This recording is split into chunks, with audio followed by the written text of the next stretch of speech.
Good evening, everyone. We are back with another Disney review. This is our 100 Years of Wonder retrospective, up to number 37 today, and marking the end of what was classed as the Disney Renaissance. It only seems like the other week we started it. I remember when we were gearing up for it with The Little Mermaid and really excited about all the slew of titles that carried us through the 90s.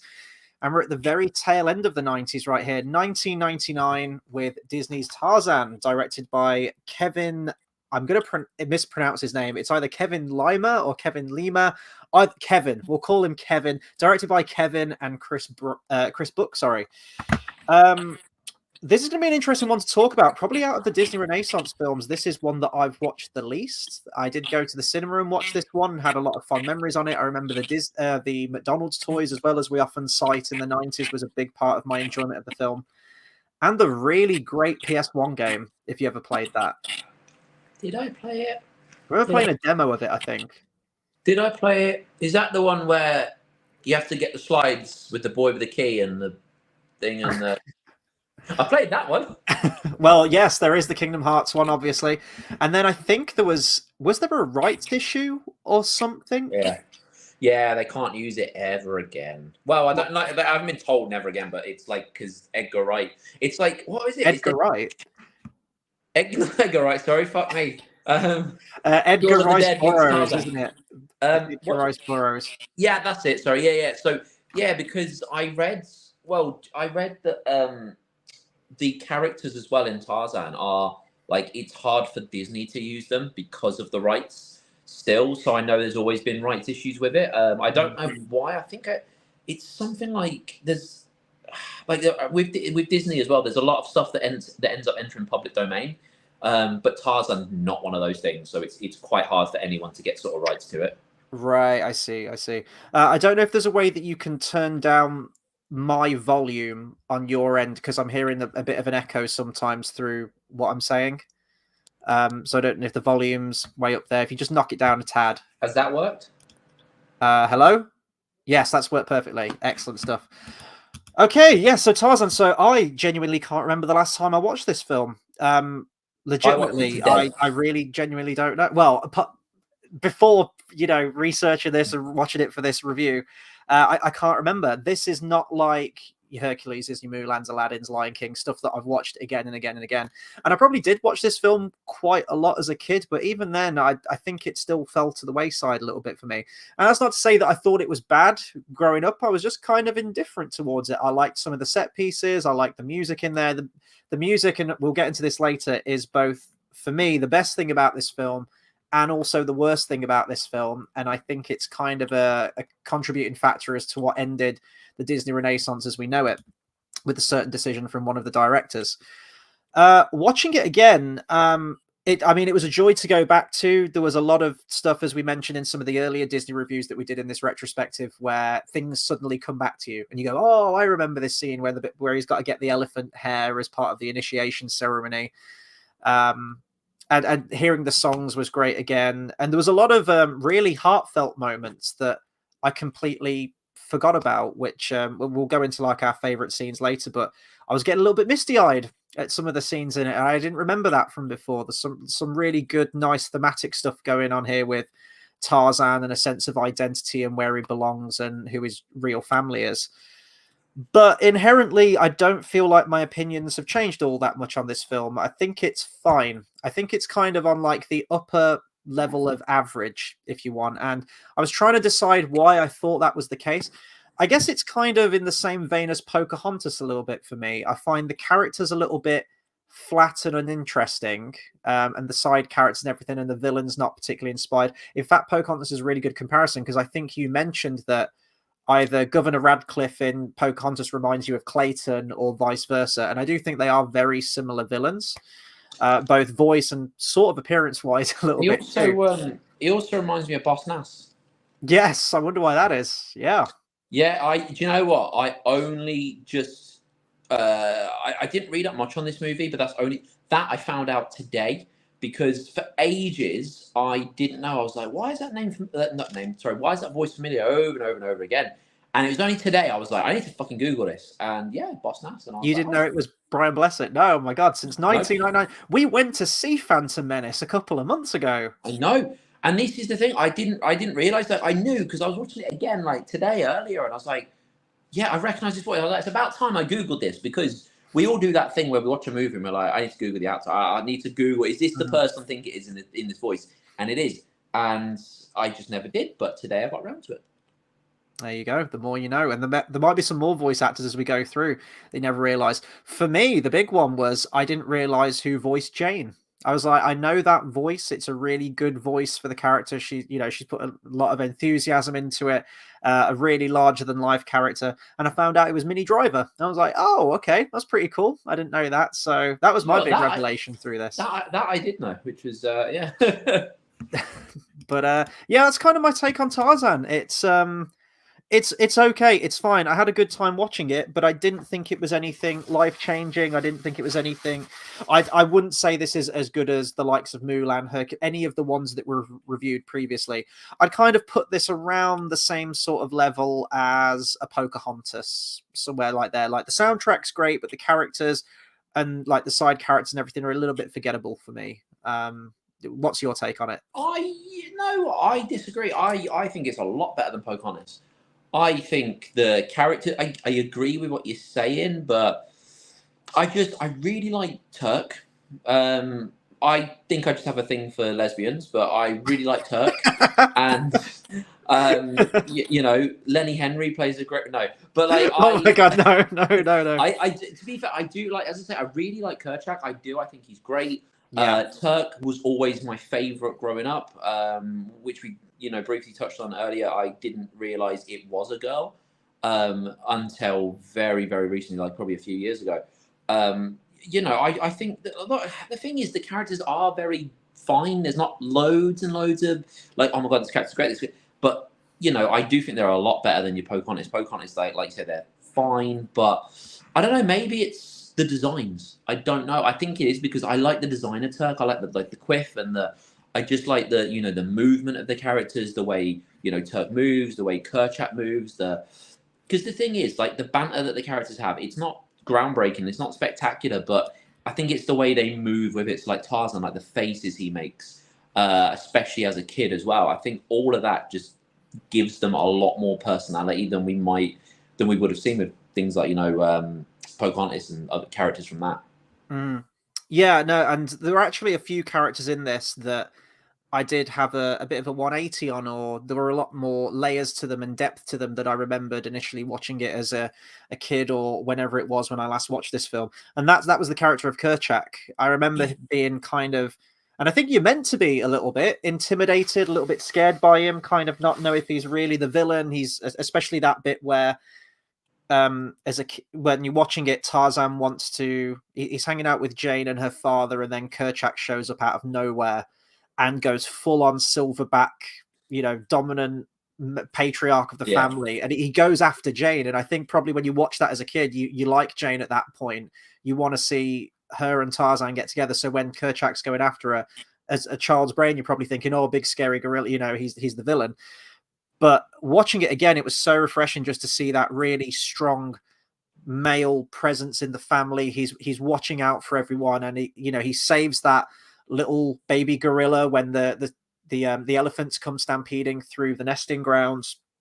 And he's what a good leader should be. He's looking out for his tribe, he's looking out for his people, his offspring. And by the end of it, when he is on his deathbed and he finally does embrace Tarzan as his son, it's a really sweet moment. So I think watching it again now, I did have a much bigger appreciation for the character of Kerchak as well, voiced by Lance Henriksen as well, which is fucking awesome. And he has a very calm, like commanding, stoic voice, but a very calm voice. And I think it's everything you kind of expect like a big, strong patriarch of a family to be.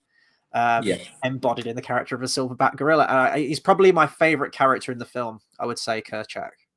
Do you know what I found as well? He does the exact same. When Sabor, is that how he pronounce it? What's it called? How when Tarzan defeats Sabor and then brings the body to like, it's love that moment. Yeah, it's the way Kerchak kind of is it when they first have the fight where he looks at him and then he turns around and walks off. Mm-hmm. When he does that, exact stance. That's what he does in Kingdom Hearts when he appears with something you do. You clear the area, Right. clear the area of Heartless, and he's there, and he just turns around and walks off. It's Mhm. the exact same, and I think, he's just the intimidating kind of like, he's the one Tarzan obviously wants to impress. He's like, trying to impress that father figure in your life that, as a little black kid, you never get to do. Mhm.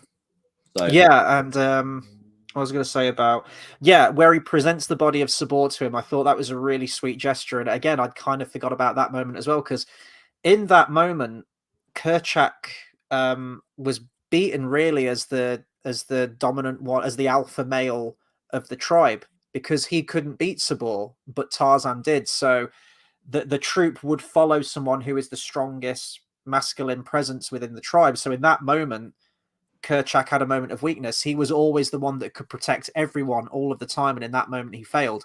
So I really like that submissive gesture that Tarzan gives to Kerchak, in that he presents him the body and kind of bows to him like, no, I'm not taking control.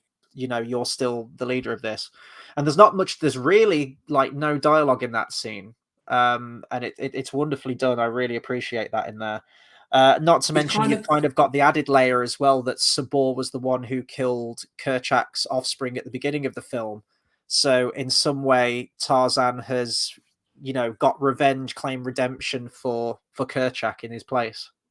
Yeah, it's kind of like the whole Pulp Fiction thing where Uma Thurman's character says the whole it's what's the line with the whole, it's people that can feel comfortable and say nothing. Yeah, It yeah. it gives that kind of feeling where it just has a lot of effect. Kind of like Mr. Bean. The whole thing about Mr. Bean was it's visual comedy. Like, I know this isn't comedy, but it's that visual. It has so much impact. Just no words. Mhm. I think that's what I like about him. He's not an outspoken character. It's like he goes on visual, the looks, and I think the whole movie does, and a lot of it.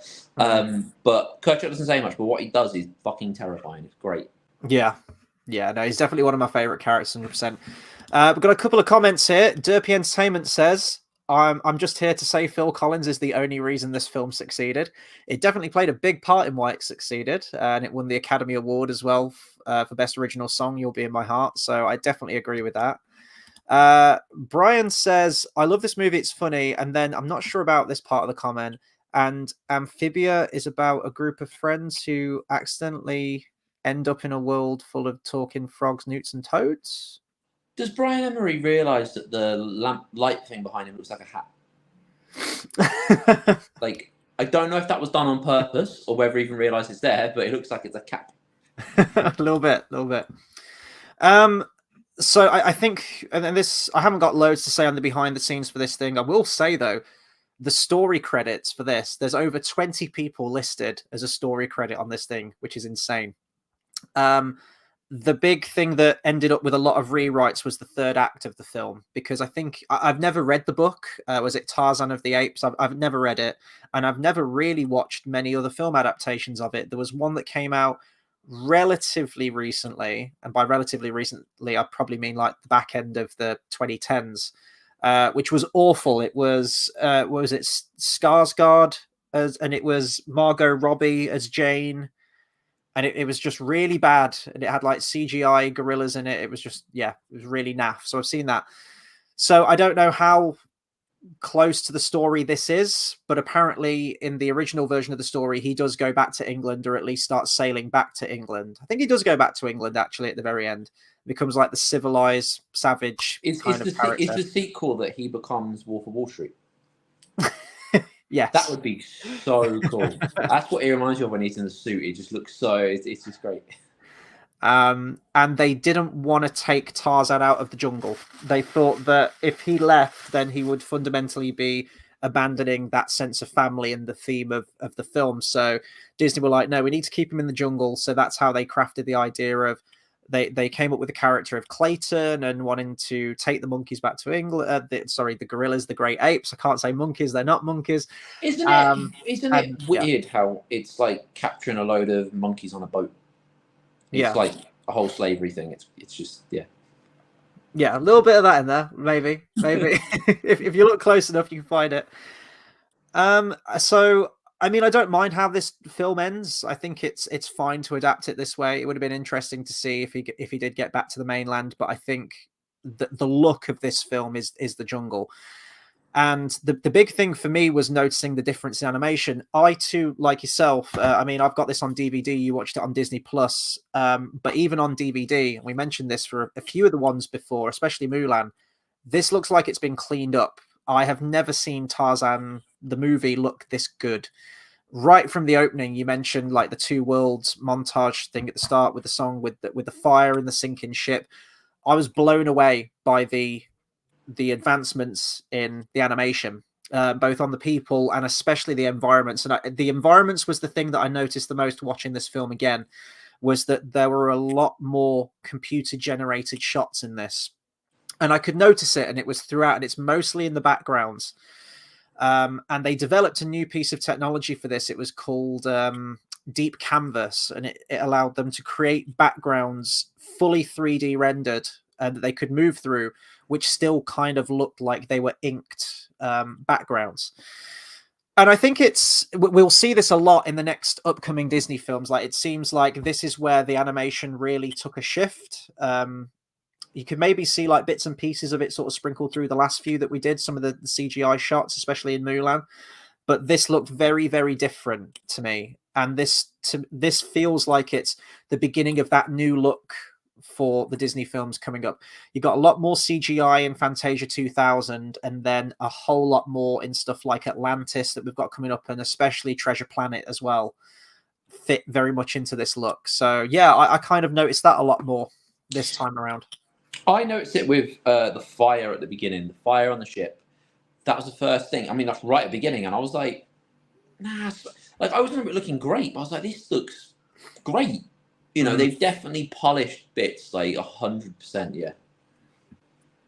Yeah, definitely. And I quite like this look. I think when we get to Treasure Planet, I think that if Disney had stuck with that, if they did want to make more of a push towards computer generated imagery and integrating it more into their films, and we've seen them do this since all the way back in like Basil the Great Mouse Detective with Big Ben, and we've seen how much it's advanced over all the years of the 90s. I think that was probably the sweet spot. I do like fully inked and drawn things, but we did see with that move to digital that they could get more cinematic. They could get more daring and bold with the shot choices that they wanted to do with the camera angles. And that's great. You want to see that, and it's good to see those advancements. And I think that I wish Disney had kind of stuck around this kind of thing where it was a beautiful marriage between 2D hand-drawn animation and those 3D rendered backgrounds. What was the first one again? Was it Black Cauldron? That did use elements, I think, didn't it? Yeah, I think you're right on the actual cauldron. Yeah, it was very minimal, but it was. I think that was the first. I think it was Basil behind the scenes. They were working on it first in Basil the Great Mouse Detective, but Black Cauldron got released theatrically first. So technically, yeah. If you're going by release order, yeah, Black Cauldron. So I'm trying to see if there's any more behind the scenes on this. There's not a huge amount, really. Just a couple of the original people that were meant to voice certain characters. Do you know who auditioned for the role of Tarzan twice and didn't get it? Harry Enfield. That would have been great. Brendan Fraser auditioned twice for the role. Didn't get it, but they gave him George of the Jungle, which is basically Tarzan. That's funny because I didn't know that, but that's brilliant. He should have done it just for the sake of it. And you mentioned the character of Turk at the beginning, voiced almost like nails down a chalkboard by Rosie O'Donnell. I'm not a big fan of the character of Turk, I must admit. It was originally written to be a male character, which kind of makes sense because for the longest time as a kid, I thought Turk was a guy. When I watched this with my folks the other night, my mom also thought it was a guy as she was watching the movie. So it's not just me, it's a thing. It was originally written for Chris Rock to play the character, but he turned it down. And I don't know if they wanted more female characters in there. I'm not sure what it was. Having a black man play the monkey was... Yeah, maybe. And I'm trying to see if there was anyone else who was possibly cast. I think everyone else. Oh, this was funny. So Jeffrey Katzenberg, who was the ex-CEO, wasn't he, of Disney? made a move to DreamWorks, I want to say. I started working for them, and this was last time with the composer, how they wanted, I forgot his name, the guy who did Wicked. So they wanted him to do the music for Mulan, right? And he wrote 3 songs, but he eventually got persuaded to do Prince of Egypt and was like poached by DreamWorks. And Jeffrey Katzenberg was behind that, was behind the poaching. He also did the same in this with the character of Tantor. So he's voiced by Wayne Knight in this. And he was originally going to be voiced by Woody Allen, but he was poached by Jeffrey Katzenberg and persuaded to leave the project and work at DreamWorks to voice the character of Z in Ants, which I'm glad it turned out the way it did, because I think Woody Allen's voice perfectly matches that neurotic character of Z. I prefer Bug's Life. I always preferred Bug's Life. No, I'm on Team Ants on this. Team Ants, Team Bug's Life. I like both. I do like both, but I think Ants did come out first. It did. Yeah, 1998. Yeah. 2 months before or something? It was really weird. It was the same year, I think, wasn't it? Yeah, it was like a month or two. It wasn't, yeah. There was another behind the scenes thing. So the bit where Jane explains what happened, her first encounter with Tarzan and the baboons and everything and the monkeys, where she's kind of going crazy and it's like broken sentences, and she's like, drew a picture. I got saved by a flying wild man in a loincloth. That whole spiel that she goes on, apparently that was improvised by Minute Driver. They liked it so much that they did like an unbroken animation. That bit where she explains the story to her dad and you've got Clayton, like, what the fuck is she talking about? That's like an unbroken take. And apparently that almost went on record as one of the longest uncut animated segment. Apparently it took, I think it was, let me find how long it took to animate that. It was a very, very long time. It was like weeks and weeks. Let me double check. I think Clayton would look great on a giant, like, what are they called? The animals. But the chameleon. That's it. I think Clayton would look. That was such a weird choice for Kingdom Hearts. We've got Clayton. You're going to fight him normally a bit, and then he's going to ride a giant invisible chameleon thing. I know. It was great though, because like for ages he's just floating in the air. But the chameleon is in Tarzan. It's during the Son of Man segment, isn't it? Where it's like hanging upside down on the vine and Tarzan's behind it, mimicking its movements. It's the same chameleon as that, isn't it? Just a lot bigger. Well, the chameleon. I swear that the chameleons are heartless. Yeah, it is. But the design is the chameleon from Tarzan, isn't it? Still. I don't know. I actually can't remember what that looks like. I'll have to look. But yeah, I don't know.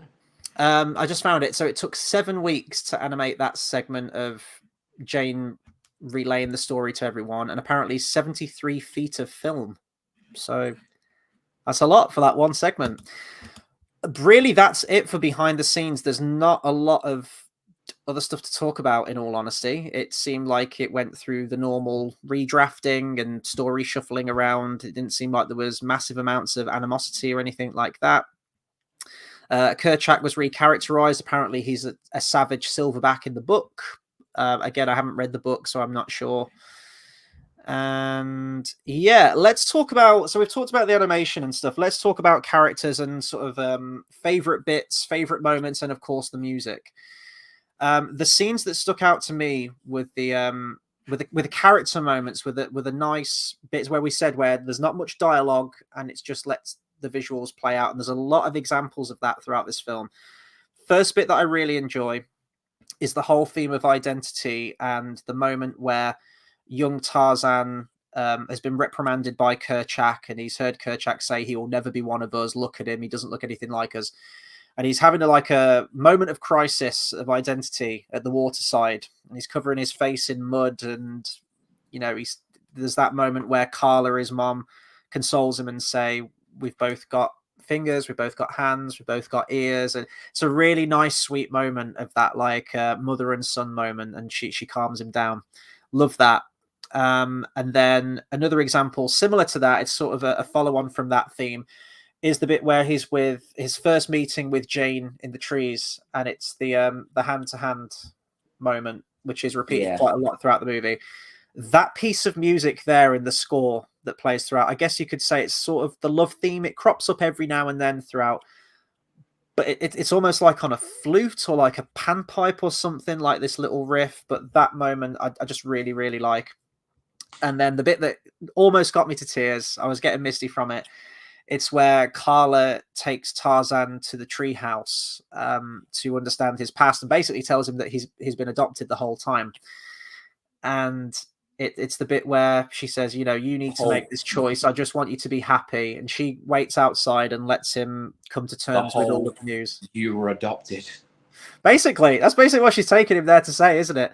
And he walks out in the suit, and he looks very strange. He looks very alien, but he's made his choice that he needs to belong with the humans. And then he just holds his mom and he says, no matter where I go, you'll always be my mother. I was like, oh my God, fucking beautiful. Absolutely beautiful. So those were sort of like the standout moments to me in the film. Moments that I'd pretty much forgotten, and how subtle a lot of them are, and just how character is always at the forefront with this thing.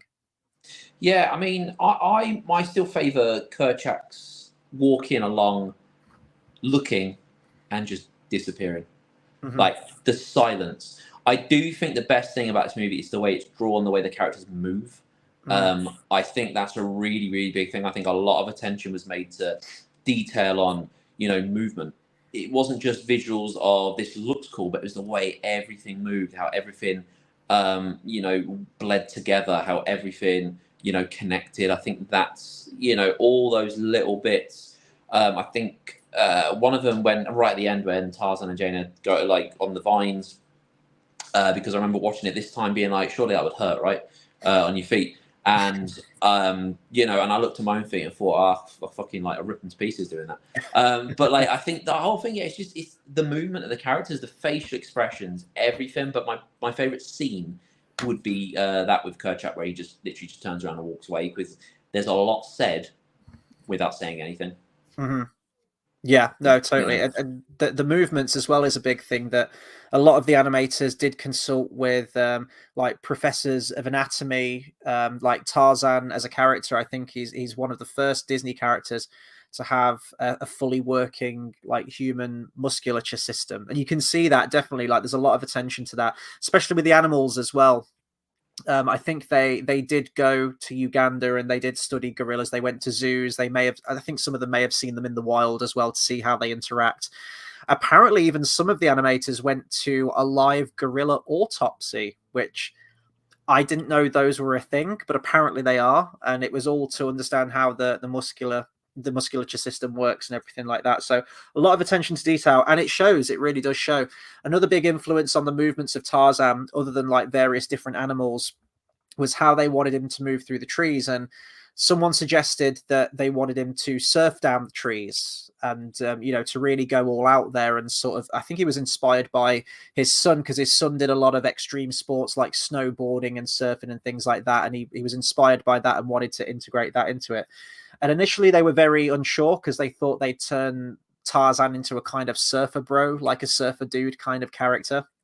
And they also, He has that hair though, doesn't he? he does, yeah. I can understand why they may have thought that initially when they were coming up with it. They also looked at stuff like Tony Hawk as well from the time, the skateboarder, to get inspiration for the movements. And I think they put together an animation test. And honestly, like I love how larger than life they go with him swinging through the trees. You know, vine swinging's one thing, but it's right at the end of the Son of Man music moment, and that to me is like, you've got it, where you see him doing all the crazy antics. He's like zigzagging his feet over like a vine, and they just go balls to the wall. And I think if you're doing animation, that's kind of what you want. You want to go larger than life and exaggerated. That's exactly, Yeah. you know, the point of animation. Yeah, it's yeah, I think it's one of the most beautifully drawn ones out of all of them so far, because of that, because of the movement, because of the way it flows. I do think it's one of the better drawn ones out of all of them we've seen so far. Yeah, definitely. And just the scope of that new tech that they had, the deep canvas as well, I think. Why does Tarzan wear a loincloth? Because really, why would you do that? If you're in the jungle, you wouldn't wear a loincloth, would you? Who's he hiding for?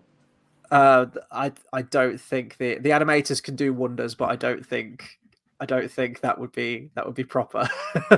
Well, I see what you're saying though. Yeah, he wouldn't, but Exactly. Like that's all I'm saying. That's all I'm saying. It's not very realistic, is it? Did you want to see? Did you want to see what was going on underneath the loincloth? Is that what you're saying? I just want life to be realistic, and I just think out of all things, that's the least realistic moment of the movie. Aside from talking gorillas. Yeah, but they're talking gorilla. They're talking gorilla Oh, language. that is no, because we do see from Jane's perspective, don't we? Yeah, okay, fair enough. And at the beginning, obviously, when they find him, how they're like just literally making the monkey sounds and stuff. They're talking gorilla. So technically, that is realistic. That is what would happen. You would learn the language of the gorilla. Mm-hmm. And also, technically, that could happen. Tarzan could happen because there's that whole thing, isn't it? Animals natural instinct could kick in, and for a child, it technically could happen. It probably wouldn't, but it could. Well, I mean, there's a comparison here to Mowgli from Jungle Book, who was raised as a feral child among wolves. Yeah, exactly. But that couldn't happen because he spoke to snakes and baboons and everything, and they don't all speak the same language. But this, he only speaks to there's the elephant in there. So, guess Tantor kind of ruined it. Yes, he did. Right, let's talk music. This is probably the biggest section of this review, I'd say, aside from like the animation side of things. Phil Collins. I'm going to start with you, actually. What do you reckon? Phil Collins, I reckon he was in a band called Genesis at one point. And one of the original names of Van Halen was Genesis. Yes. At one point, yes. Yeah. But they changed it because Genesis. So, but yeah, Phil Collins is great. He is his voice, everything, and the whole, just him being in the whole film. That's just great. I think the music is amazing. I know what you're gonna say, and I get that, but I just think the music's great because it feels like. I wouldn't say it feels like a musical because it doesn't, but it feels like because the music is so prominent.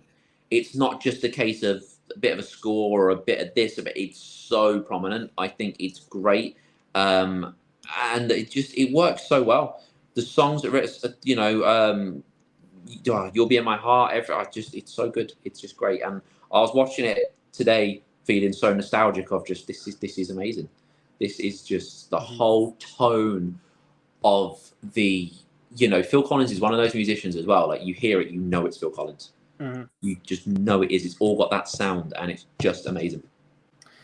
To me, the music for this film is both the best part of the film and the worst part of the film, and I'm going to go into why I think that. First and foremost, watching it again, I completely agree with you. When all those songs were coming on, songs that have been very near and dear to me all through growing up, they're fantastic. Pretty much all of them. Not a big fan of Trash in the Camp. That's probably the one that's like the gargoyle song of this. It's like, why is this in the film? Other than that, every other song, love it to death. However, this did break from tradition, and I do think that Tarzan, as a movie, there's a reason why this is classed as the last one of the Disney Renaissance. And I do often think if it had fit the traditional formula of characters singing in the movies, would we have seen such a drastic breakaway from that style, which we'll see in the next few films for a long time? Yeah, but would it work? Would it work if we had singing Tarzan? Well, I think it does. There would be a song called "Swinging Through the Trees," wouldn't there? I like to think they would have more credit than doing a song called "Swinging Through the Trees." I don't know. They would have a song called "Swinging Through the Trees." They'd have one called, "My Monkey Brother" or something, or like there would, wouldn't there? There would be like "My Gorilla Family," or I don't know. Family is Forever. I think you could do this. Like, I'm going to read a quote in a minute from the director as to his decision not to put it in the movie. And I'm going to counter that by doing the same kind of approach as to how he's worded it. So, early into production, two directors, you have Kevin. I'm just going to... Kevin, again, I don't know his last name. I don't know how to pronounce it. And then Chris Buck. They decided not to have the characters in the movie, traditionally as they have in previous films, sing the songs. They didn't want the characters within the films to sing. And this is a quote, apparently. Kevin said, "I did not want Tarzan to sing. I just couldn't see this half-naked man sitting on a branch breaking out in a song. I thought it would be ridiculous." Right, I feel like you can take that boiling it down to its lowest common denominator, and extrapolate that to any other Disney film that's come before. let's take Lion King. Oh, I just couldn't see like cartoon lions and like singing and dancing in a movie. Like that wouldn't work. Or I don't know, let's take Beauty and the Beast. I just couldn't see like household objects like a candlestick and a clock singing. Like that would just be absolutely ridiculous. I feel like you could do that to anything and just simplify the film down to whatever. So I think that's an absolute bullshit argument, what he says. Clayton could have a really good villain song. He could. And I personally think it would have made the film better. And I think that you could have done a similar thing. I mean, the comparison's there, isn't it? They've got Phil Collins in, massively successful, popular artist, very similar to what they did with recruiting Elton John for The Lion King. Now, Elton John wrote the music, but Elton John, apart from the end credits song, didn't need to sing all the songs throughout the movie. The characters sung the songs, Elton John provided the music, and I think that Phil Collins could have provided the music and sung the end credit song, but I don't feel like it needed to be plastered all the way over the movie. And there's one tiny moment in the film where they flirt with the idea of one of the characters in movie actually singing the song, and it's wonderful. And then Phil Collins comes in and just shanghais the whole scene. And it's the bit where Carla's got baby Tarzan, and it's one of my favorite animated scenes. It's where like the blue butterfly lands on his face, and it's in that little grotto thing that they've got. And she starts singing "You'll Be in My Heart" as the character of Carla within the movie. And she sings like the first verse, and then Phil Collins comes in and just sings over the top of the rest of the scene. So there's a moment, it's the only moment in the film where they do it, but there is a moment where a character in the film does start to sing. And it feels so out of place now because they don't do that at any other place in the film. So whilst I love the music, and I do love the music, I love pretty much every track in the film, and it is my favorite bit of the film, I do think what the film could have been had they have kept it to that traditional structure of having the characters within the film sing, because that's the whole point. You want to get the emotion of the characters through music. It was like the Broadway musical structure of things that they did all the way back from Little Mermaid, which was continued with Beauty and the Beast and pretty much every other Disney film throughout the Renaissance. And because they broke away from it in this, if you look at the next few films that we've got, this kind of put an end to that and got a pop / rock artist, singing songs over the top. The next movie we've got is Fantasia 2000. Granted, that's all classical music, whatever. Emperor's New Groove, you get one song and dance number in there, and then you get Sting to do a pop song in the end credits. That's it. No other music in the film. Atlantis, no music in the film. Lilo and Stitch, there's like covers of Elvis Presley songs sprinkled throughout and a couple of like Hawaiian Roller Coaster Ride, but no characters actually sing the songs in the movie. Treasure Planet, a rock song over the top midway through the movie. That's it. And then you've got like Brother Bear, Phil Collins again. No characters actually sing the songs in the film. So this did break away from that tradition for me, and I do hold Tarzan accountable for that. And I think if they'd have carried on, I think the next few wouldn't have broken away from that tradition. I firmly believe it would have continued in the same way that they were doing. It would have. They would have had a song as well, wouldn't they? As kids, what did they call Tarzan as a kid? The Gorillas. They just called him Tarzan because that was his name. No, I know, but I swear they made fun of him and called him something like the kids. No. Well, I swear they just called him Tarzan. I swear they did. But anyway, but the point is, they would have had a name for him. Like there would have been a song for that, wouldn't they? They would have called him something, because the thing is, he's different. He's like white skins. I mean, he doesn't walk on two legs really, but there's differences like that. They would have called him Two Legs, or White Man, or so, but you know what I mean. They would have come up with a name like that, and there could have been a song about it. So there's opportunities as well where there could have been, which I guess it kind of fits as well, because it's like it's the same structured movie. It's the same structured. There's an I want moment. There's that whole. There's the love story. There's the villain. There's all those structured moments that could have worked. So yeah, I don't know. It's hard for me to see like that, but yeah, you can. Yeah, it is structured the same though, isn't it? I guess Trashing the Camp is another example of the characters actually singing the song in the movie as well. That's another one. So you've got the little verse that Carla sings plus Trashing the Camp. Yeah, you would have the I Want song. You'd have had Tarzan talking about his identity. I'm guessing it would be. I feel like it always has to be kind of early in the movie. I don't know if it would be sort of I like young think Tarzan no, singing it, maybe, or it would have maybe, but what about when he goes into the treehouse? There would be like Hmm. a reminisce, like reflection kind of Yeah, moment. That yes, that yeah.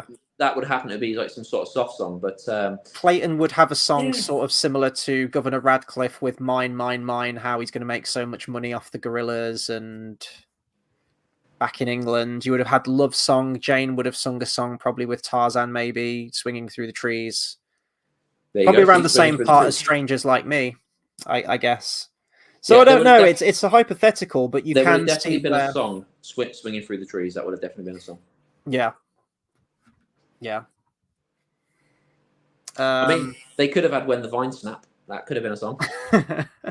Speaking of vine snapping, Clayton's end in this film, Clayton's death scene, probably one of the most brutal Disney villain deaths out there. I'd rank this in probably the top three, I'd say. Yeah, I know. I think this is one that's memorable and it sticks out. It's great. It feels like they didn't pull any punches. It's done in that just really great way.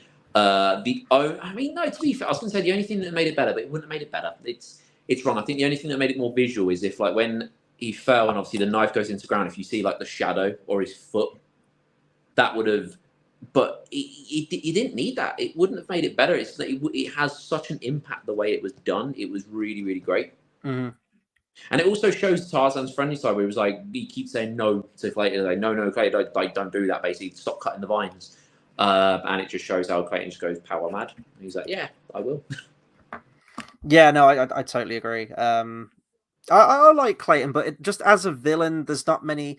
It is very similar to Governor Radcliffe in a way. It's just there's not much to him. He's very two-dimensional. There's not many layers. He's not a particularly complex villain.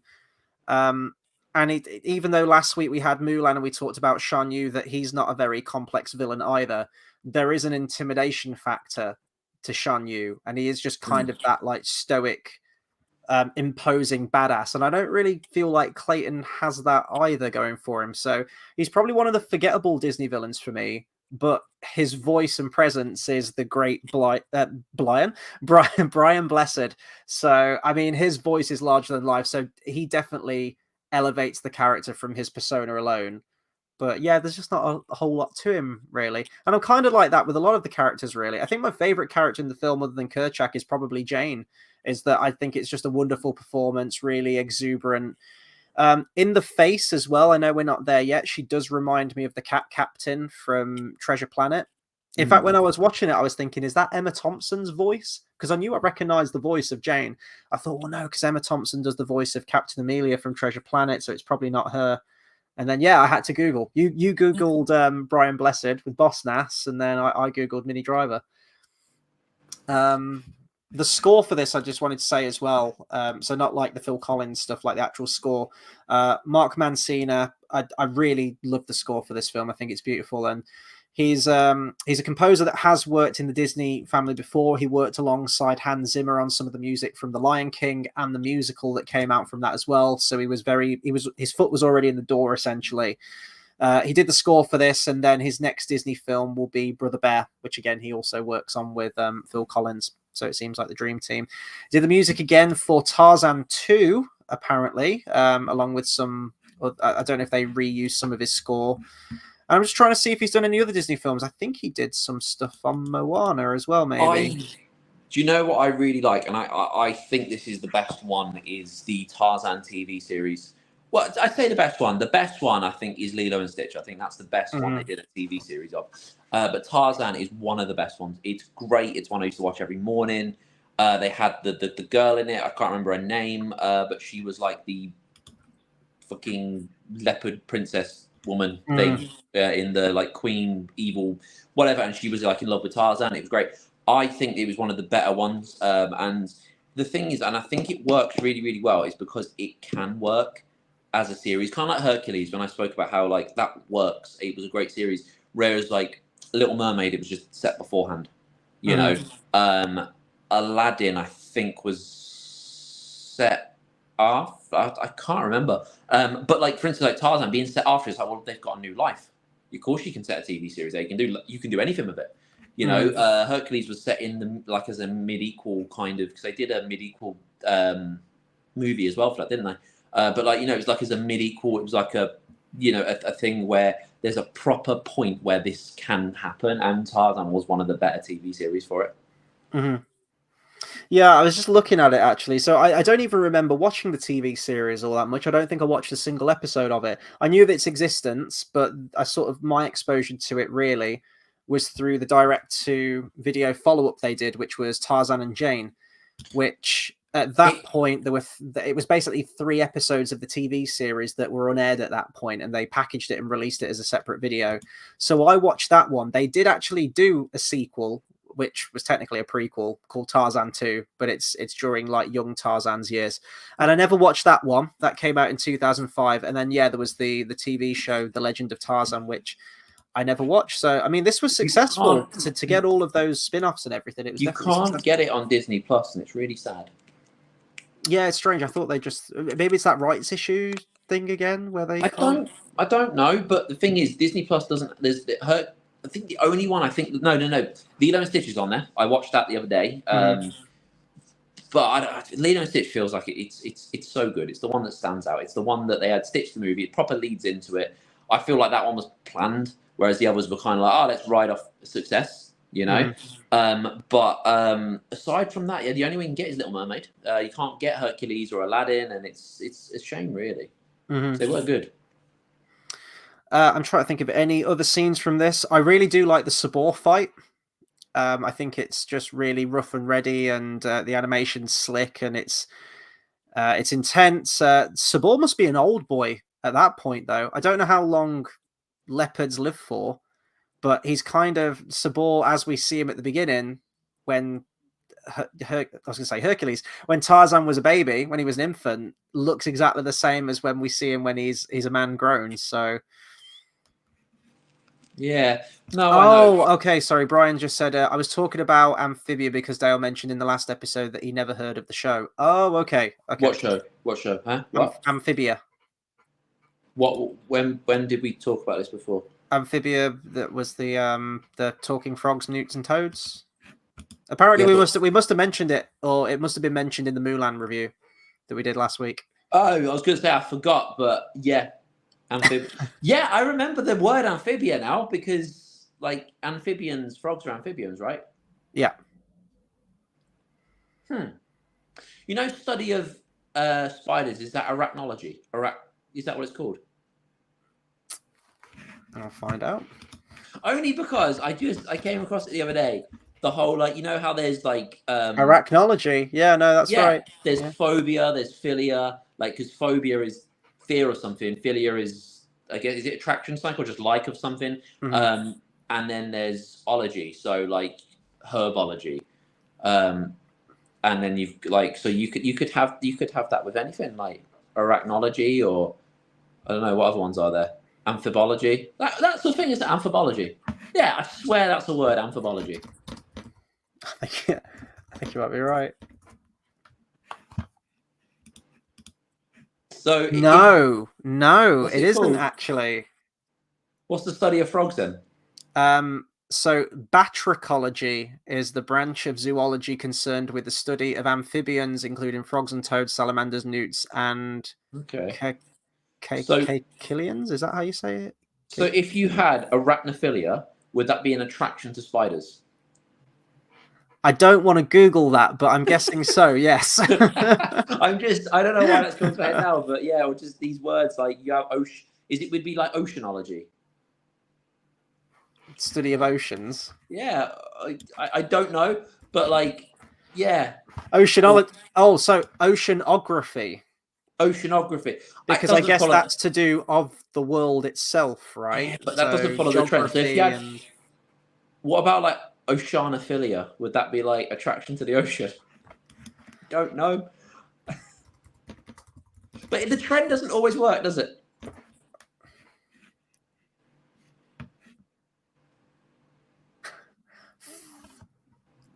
Oh, okay. So a lover of the sea is thalassophile. Yeah, but it's phile. But the thing is, the trend doesn't always exactly work. There's differences. Mm. I thought they'd be the same. So I guess Moana is a thalassophile then. I mean, what she does in her spare time, that's up to her. And Ariel is the opposite of a thalassophile. But she's not. She doesn't have a phobia, so she's a landophile. Yeah. So would a Neanderthal be an attraction? We could go on, but I think could. Yeah. we did say this show is fun and educational. So there you go. We've all learned. We learn about Van Halen and different types of attractions, and Ducky got shot by her dad. We learn all these things. Oh no!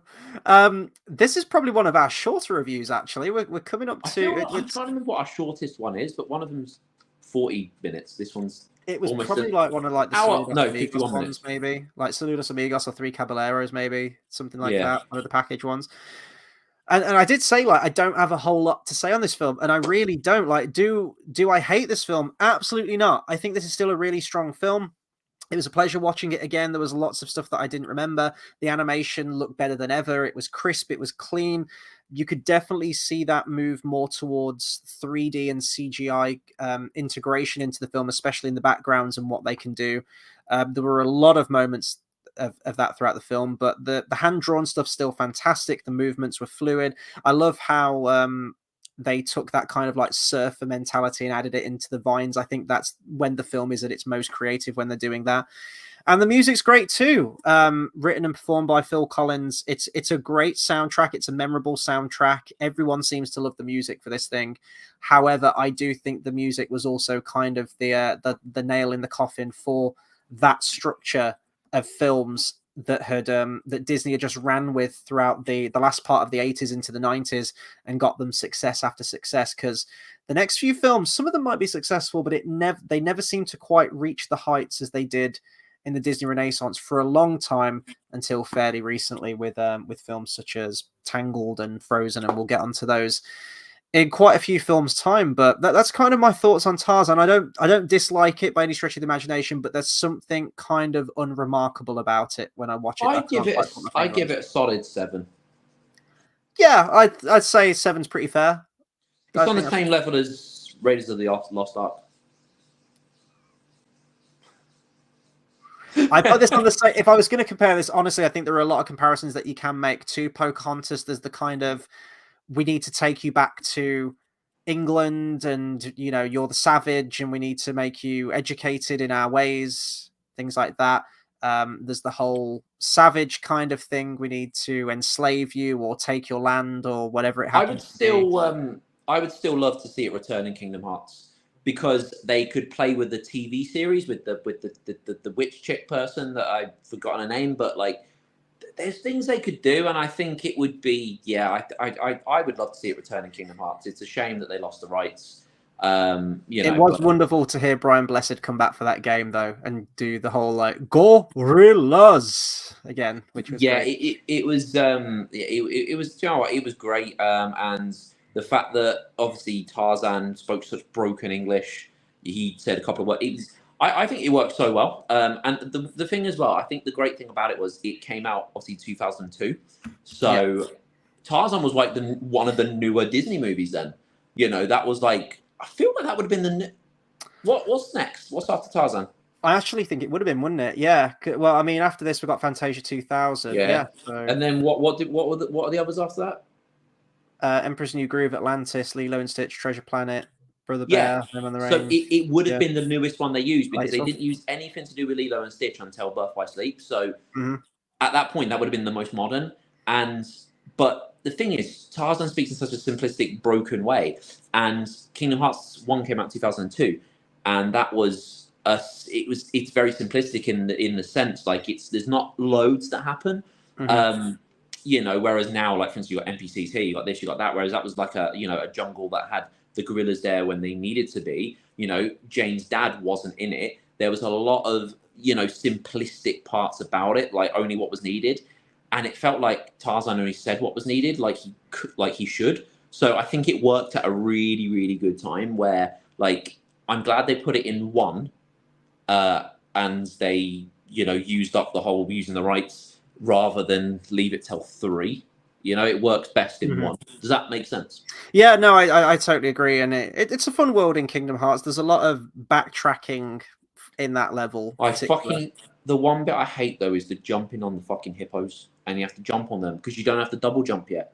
And you jump and you fall and you swim back, and you jump and you fall and you swim back, and it's fucking annoying. I'm like that with the vine swinging. Now I know there's a prompt when you have to jump, but it's there's like a lag to it. I swear there is. There's like a little bit of delay between you hitting the button and the jump, and then that was a nightmare. And knowing where you're going when you played the game long enough, you know where Vines 1 and Vines 2 is, and where you need to go. But yeah, there's a whole. I know the map like the back of my hand. I do now. I know Monstro. I've got that mapped out with the. That I just can't. It's too complicated. I just walk and walk and walk until I get where I'm supposed to go. I think it's room 2, 3, 2, 4, 5, and then I don't know if you have to go back to one. So I clearly don't know it now. I'd know it if I played the game. I played that game so many times, but like Monstro is still like I get to that and I know you've got to get to some room, and I just walk through the doors of every room, being like, if I just keep walking through doors, eventually I'll find my way there. I think that and Hollow Bastion are probably my 2 least favorite levels in that game. Yeah, because Hollow Bastion is a big castle that you can just fall down. It's just like the whole thing where you have to go to the basement and you have to activate those sliding walls and the gems, and the enemies are really tough at that part in the game as well. If you haven't, the spike is huge in that part. The level spike is huge. Mm-hmm. The bosses are really irritating as well. You've got you fight Maleficent before Riku, don't you? Or is it the other way around? Yeah. So Maleficent is just a really annoying boss. You have to sort of like wait your turn and sort of like get a couple of hits in, and then it's just really long. She goes and then on you like have a the platform. dragon. Yeah. I'm really hoping they bring back another battle for her at some point. Because we haven't got one since Kingdom Hearts 1, and it's very sad. Even though she constantly appears in the background. She's like that weird, annoying cousin that, the ones that stand by the door and just stare. I think so. Yeah, the ones that have like a problem, and then they come over and they're just staring, and they're like, yeah, cool, and then they disappear. She's like that from Kingdom Hearts 2 onwards. She doesn't have much relevance, but one day she's going to be a bastard. Like those cousins. I know what we didn't say. Favorite song from the movie? Whenever we've got a Disney, this is going to be one of the last ones that we can do it for a while. So, favorite song? You'll Be in My Heart. Yeah. It's a nice one. It's a there's nice a key change midway through that song that just gets me. I'm not as big of a fan of Son of Man. Like, it's good, but it's not like, You'll Be in My Heart, definitely 100%. There's so many good songs on this soundtrack, and I was tapping my foot to all of them, but You'll Be in My Heart is the most emotional one. Get those Disney chills that I always talk about. They were in full effect again when that song came on, definitely. Swinging Through the Trees. That but I must admit, I think my favorite is Strangers Like Me. It's the bit right there, and I love the animation in that bit as well, where it's come with me now to see my world, and he takes her up into that canopy with all of the parrots, and it's so bright, and as you said, like it's been cleaned, it must have been cleaned up or digitally restored or something, even for the DVD. God, good songs in this, really good songs. So that's probably my favorite, but yeah, the one that hits me the most emotionally. You can understand why it won the Academy Award for the best original song, and it deserved it. What's that movie with the shotgun where he pulls the thing like that? What? Oh no, I'm thinking Harry Potter. Never mind. Where, like, with a shotgun? Yeah. Where dry up Dursley, you great fruit, and he bends. Yeah, and that's what I'm thinking of, just because Clayton has a double barrel shotgun, and I was like, "There's a movie, there's a cartoon. It's not a cartoon, but but that's all I was imagining someone doing that, and that was that." Yeah. Anyway, I think that'll do it for Tarzan. It's one of our shorter ones. We're coming up to an hour now, but I don't really have a whole lot more to talk about it. But next week, as I say, that spells the end of the Disney Renaissance. So I think reviewing it overall so far, if we're going to sort of like plant a checkpoint, a chapter marker, how far we've come through the retrospective so far, I think that was definitely Disney at its heyday. I think that was probably, for me at least, and maybe I'm biased because a lot of it's based on nostalgia, but watching them again, taking nostalgia out of it, I genuinely believe that that's where Disney really pushed the envelope the most. We're really daring with the films they made, really grand and cinematic in scope, wonderful music. I think, honestly, the music is probably one of the chief among them, the reasons why it was so successful, was that structure that they came up with. Howard Ashman and Alan Menken, all the way back with Little Mermaid, throughout. That was Disney at its sweet spot for me. Now, we're going to take not so much of a little bit of a dip with the next one. It's Fantasia 2000. There we go. We'll announce next week. So next week, Fantasia 2000. There's some fun segments in this one. There's some segments where the animation is absolutely gorgeous and some of Disney's best, in my opinion. But for the most part, for me, not giving too much away, I might have a turnaround with this one. It's a bit of a forgettable affair, this one, especially compared to the original. But after this, we're going to get Disney, like 4 films back to back, where I think it's Disney were really pushing in like a new direction, an interesting, zany, creative direction, especially with the stuff like the sci-fi kind of stuff with Atlantis and Treasure Planet. You have the fun, zany Emperor's New Groove and Lilo and Stitch. Those 4 films had something different. They didn't have all the songs and the structure of the Disney Renaissance, but those were great. Those were like really brave and daring. So we've still got some good ones. Fantasia 2000 is probably the first I've not actually seen at all.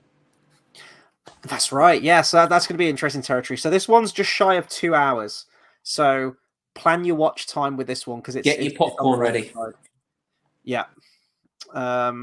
Some good segments in this one. You'll see, as I mentioned with Tarzan, the 3D backgrounds. You'll see a lot more 3D and CGI integration in this one, especially when compared to, well, I mean, it wasn't a thing, was it, when they made the first Fantasia film, because it's all the way back in the 30s or 40s, wasn't it, when they made that? So 40s, 30s.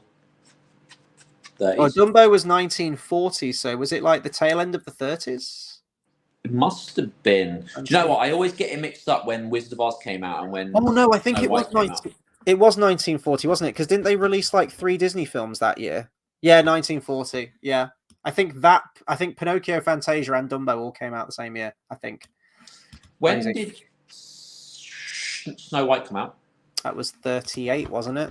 So in 37, sorry. 37. So we're 13 years away from it being 100 years old. I'll be at the cinema for the 100th anniversary screening. I'll be there. Yep, it'll be a thing. I think we'll be in World War III by then, but anyway. Probably. But movie theaters probably won't even be a thing back then, so we'll enjoy all the films we can while we still can. So yeah, folks, next week, Fantasia 2000. Which apparently is a 1999 movie as well. So that kind of fucks the title up a little bit, but maybe it was right on the cusp. Who knows? They should have called it like Millennia. They should have just called it something different. I think it would have had more traction. Well, but Pokemon 2000. It was all the Millennium. And the thing is, because it was Fantasia 2000, I think if they had gone via a different name, it wouldn't have been shunned. I might have watched it. I probably haven't when I was younger, because it was the whole well, it's just another Fantasia, and it didn't seem like it warranted a sequel. I don't know, but coming out in the millennium, you think you could call it something like Millennial or I don't know, but you get what I mean. There could be a name there. Mm-hmm. It's an interesting one. I watched it a few times growing up. It was okay. There's a lot of cringy celebrity cameos in this one, though, which the original one didn't have. What? Sorry, Chris Tucker's in it, isn't he? That'd be great. That'd be fucking amazing. I actually thought he was. No, he's not in it. He's not in it. I know you've got off the top of my head. I know you've got Bette Midler. I think there's Steve Martin, and his is one of the cringiest parts in the entire film. They're the main. Well, I think Mrs. Potts, Angela Lansbury. I think she shows up at some point as well. It's all people from the Disney family, basically. So, yeah, right. We'll round it off there, folks. So join us next week, same time, for Fantasia 2000. This has been fun, and this is a very sad end to the Disney Renaissance. But there's many more Disney movies to come, and we've got some good ones. We've got some bad ones. We've got ones that both of us haven't even seen yet. So stick around for more of that. Thank you, everyone who tuned in, and we'll see you next week. Take care.